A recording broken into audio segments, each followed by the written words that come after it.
Magandang araw mga tol, this is our channel, The Farm Boy Vlog. So matagal-tagal tayo mga tol, no? Hindi nakapag-upload. So ayan mga tol, no? Ito na yung mga kaganapan sa ating munting manukan. So breeding season ngayon mga tol, no? Para sa early bird. So ito yung ating na-prepare na mga linyada. Yan. Bali Gilmore yung hatch natin, tapos cross natin sa roundhead. Yan, Boston. Ayan mga tol. Bali 6 na babae yan, tapos naka-priming na yan mga yan sila. Sabi nga nila matibay na linyada, mga pundasyon. Subukan natin mga tol. First time ko mag-cross ngayon sa roundhead dito sa hatch. Ayan mga tol. Ayan. Sana maraming ma-produce mga para sa early bird natin. Tapos yan mga tol, no? Yan, yung mga 4 months old natin. Yung pumpkin, sweater, saka yung mga yellow legged natin. Saka yung kelso. Mga bulto po mga katawan yan mga yan. 4 months old. Mga high station po yan.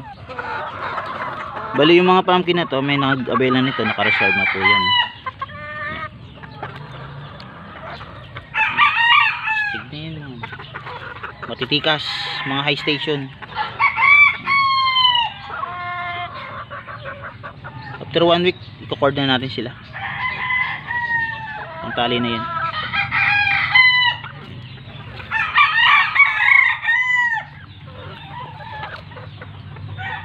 Ang pagkain nila, nasa Integra pa po tayo, no?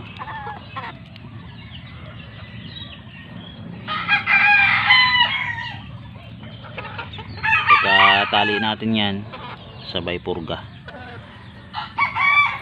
Ayan mga tol, yung mga born po ng May 9 natin. Ayan. Mga healthy po yan lahat. Bulto mga katawan. Tapos ito mga tol, ito yung 5 months natin, 5 months old. Ayan. Taliin na to mga tol. Medyo wala pa tayong bakante ngayon, no? Na matatalian. So nandito muna sila, antapay lang muna. Siguro mga after 1 week tatali na rin natin. Ito, nauna ko na yung tali. Kapats nila yan.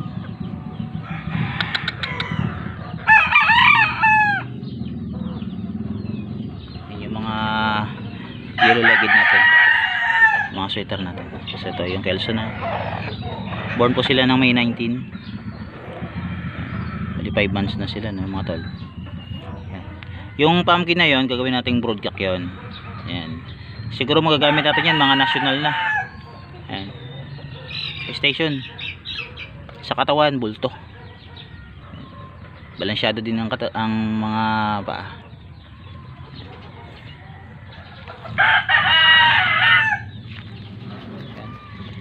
Kelso po yan ang linyada niya. Tapos yung pumpkin hatch natin.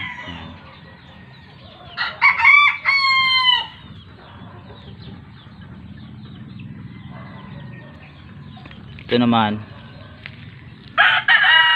4 months yan, batch ng 4 months yan, kasi pinugod natin kasi nabubuli siya ron, kaya yan.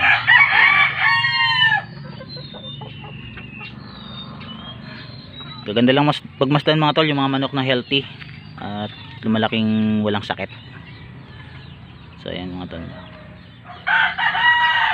Tapos ito naman mga tol yung off season natin, no, na breed na kasagsagan ng tagulan, eh nakasurvive naman mga tol. Yan.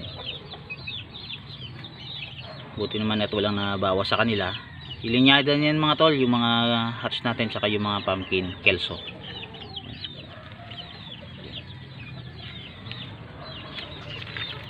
Sila. Kukulit na sila.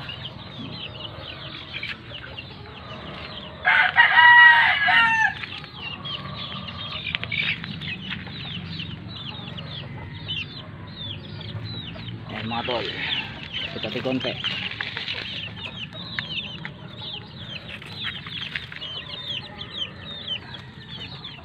Medyo silaw lang. Sa 19 pieces yan mga tol, no?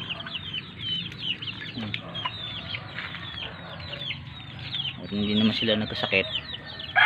kahit na kasagsagan ng ulan, lumaban pa rin sila.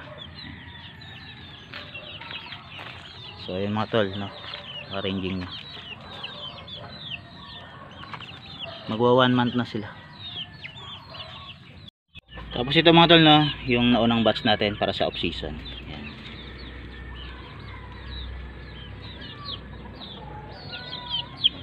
Kaso lang mga tol, 6 lang yung lalaki. So lamang yung mga babae din eh. Mga pumpkin hatch, kelso. Tapos yung mga Gilmore natin.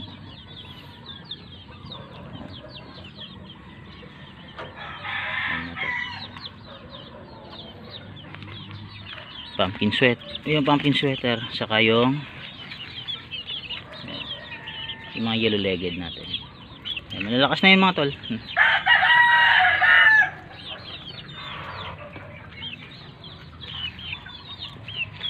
Medyo ano lang kasi maraming, mas lamang yung babae, marami talaga sila.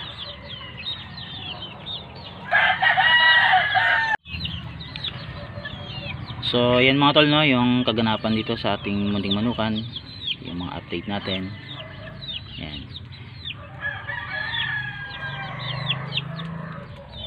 Hanggang sa muli mga tol, happy farming sa ating lahat. Ingat po kayo palagi. God bless po.